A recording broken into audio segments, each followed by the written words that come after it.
નમસ્કાર, હું છું અંજલિ રાવલ અને તમે જોઈ રહ્યા છો ન્યૂ ભારત ન્યૂઝ. ગુજરાતમાં અસહ્ય ઉકળાટ અને ગરમી વચ્ચે હવામાન વિભાગે રાહતના મોટા સમાચાર આપ્યા છે.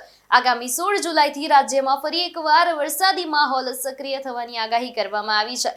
ગુજરાતમાં છેલ્લા કેટલાક દિવસોથી ચોમાસાની ગતિવિધિ ધીમી પડતા તાપમાનમાં વધારો થયો છે અને લોકો અસહ્ય બફારાનો જો કે હવે હવામાન વિભાગે રાજ્યના નાગરિકો માટે નવી અને હકારાત્મક આગાહી જાહેર કરી છે.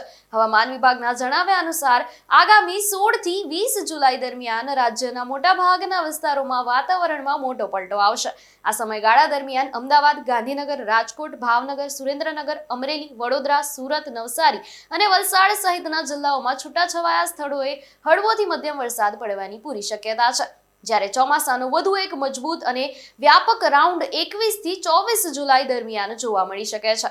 આ દિવસોમાં ઉત્તર ગુજરાતના બનાસકાંઠા, સાબરકાંઠા, પાટણ તેમજ મધ્ય ગુજરાત અને સમગ્ર સૌરાષ્ટ્ર કચ્છ પંથકમાં મેઘમહેર થવાની સંભાવના છે. તાપમાનની વાત કરીએ તો આગામી દિવસોમાં અમદાવાદમાં પારો 36 ડિગ્રી, રાજકોટમાં 35 ડિગ્રી અને સુરતમાં 33 ડિગ્રી સેલ્સિયસ આસપાસ રહેવાની ધારણા છે, જેનાથી લોકોને ગરમીમાંથી મોટી રાહત મળશે. તો બીજી તરફ હવામાન વિભાગે દરિયાકાંઠાના વિસ્તારો માટે પણ અત્યંત મહત્વની અને ગંભીર ચેતવણી જાહેર કરી છે.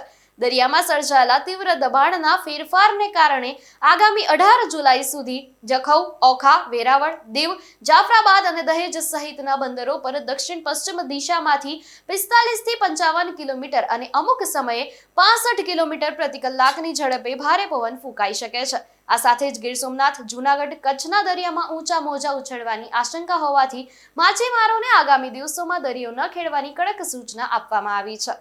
તો અસહ્ય ઉકળાટ અને લાંબા વિરામ બાદ શરૂ થનારી મેઘરાજાની આ નવી ઇનિંગ માત્ર ગરમીથી રાહત જ નહીં પણ ધરતીપુત્રો માટે પણ આશાની નવી હેલી લઈને આવશે. કાગડોળે વરસાદની રાહ જોતા ખેડૂતો માટે ખુશીના સમાચાર સામે આવશે. ત્યારે આપ કયા જિલ્લાથી છો અમને કોમેન્ટ સેક્શનમાં જરૂરથી જણાવશો અને ત્યાં કેવું વાતાવરણ છે એ પણ જણાવશો. આવા જ વધુ વેધર અપડેટ્સ માટે જોડાયેલા રહો ન્યૂ ભારત ન્યૂઝ સાથે. નમસ્કાર.